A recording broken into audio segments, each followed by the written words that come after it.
आखिर कैसे आया श्री कृष्ण के पास उनका सुदर्शन, जो चलिए जानते हैं आज के वीडियो में।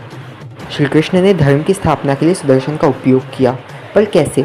आखिर श्री कृष्ण यानी कि भगवान विष्णु के पास उनका सुदर्शन आया? क्यों भगवान शिव को प्रसन्न करने के लिए भगवान विष्णु को तपस्या करनी पड़ी? और आखिर कैसे भगवान विष्णु को मिला अपना प्रिय सुदर्शन चक्र? इस कथा के आरंभ होता है दो असुरों से, जब दो असुरों ने धरती के ऊपर ही नहीं बल्कि त्रिलोक में हाहाकार मचा दिया था। सारी तरफ उनके अत्याचार से पीड़ित सभी देवी देवता भगवान विष्णु के पास पहुंचते हैं और भगवान विष्णु से विनती करते हैं कि पालनहार, इस सृष्टि की पालन के लिए और जगत के कल्याण के लिए आपको उन असुरों का वध करना पड़ेगा। परंतु उस वक्त एक समस्या थी। उन असुरों का वध करने के लिए भगवान विष्णु को एक दिव्य अस्त्र चाहिए था, और इसी अस्त्र की प्राप्ति के लिए तब भगवान विष्णु ये निश्चय करते हैं कि अब वो भगवान शिव की तपस्या करेंगे और उनकी तपस्या से वो दिव्य अस्त्र पाएंगे जिससे उन असुरों का वध कर पाए। उस तरफ उन असुरों का आतंक बढ़ता जा रहा था और इस तरफ भगवान विष्णु ने अपनी तपस्या आरंभ कर दी। भगवान विष्णु जो कि इस सृष्टि के पालनहार है, परम ब्रह्म स्वरूप भगवान विष्णु भगवान शिव की तपस्या कर रहे थे।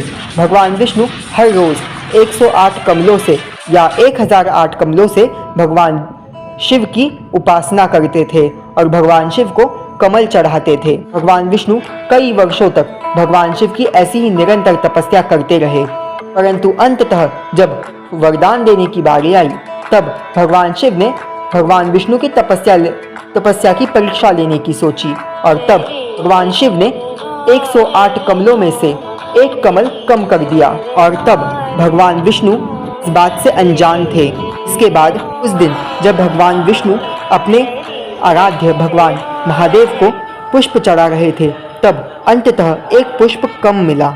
उनका 108 पुष्पों का संकल्प अब पूर्ण नहीं हो पा रहा था।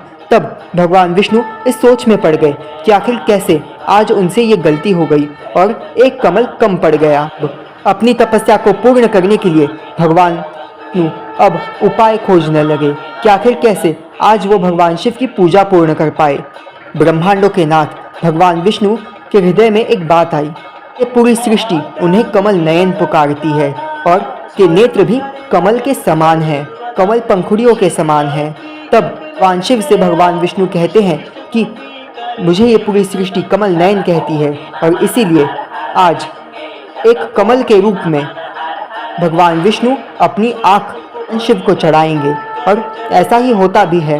भगवान विष्णु अपनी एक आँख निकालते हैं और भगवान शिव की शिवलिंग पर अर्पित करते हैं। उसी क्षण अनंत ब्रह्मांडों के स्वामी भगवान महाविष्णु के सामने भगवान जो कि अनंत ब्रह्मांडों के नाथ भगवान शिव उनके सामने प्रकट होते हैं और विष्णु को उनकी आंख पुनः प्रदान कर तपस्या से प्रसन्न होकर सुदर्शन चक्र प्रदान करते हैं। तो हरिहरा की केवल एक लीला थी, सृष्टि को यह समझाने के लिए कि शिव और विष्णु एक हैं। शिवाय विष्णु रूपाय शिव, शिवस्य हृदय विष्णु, विष्णु च हृदय शिव। अर्थात शिव के हृदय में विष्णु और विष्णु के हृदय में शिव हैं। शिव और विष्णु में भेद नहीं किया जा सकता, क्योंकि वो दोनों तो एक ही हैं, एक परम तत्व है। ब्रह्मा विष्णु महेश तीनों एक ही हैं। के बाद भगवान विष्णु शंचक्र से उन दुष्टों का नाश करते हैं, और समय समय पर जब जब भगवान विष्णु को धर्म की स्थापना की आवश्यकता हुई तब तब उन्होंने इसी सुदर्शन चक्र से धर्म की स्थापना की है। अपने अवतारों में भी, चाहे वो परशुराम अवतार हो, श्री राम अवतार हो या फिर श्री कृष्ण का अवतार हो, तब जब जब वक्त की ज़रूरत पड़ी तब तब भगवान विष्णु ने अपने सुदर्शन को धारण किया है। और धर्म इस सुदर्शन को भगवान विष्णु के छठे अवतार यानी कि भगवान परशुराम द्वारा भगवान श्री कृष्ण को दिया गया, और इसी सुदर्शन से फिर श्री कृष्ण ने धर्म की स्थापना की। जय श्री कृष्ण।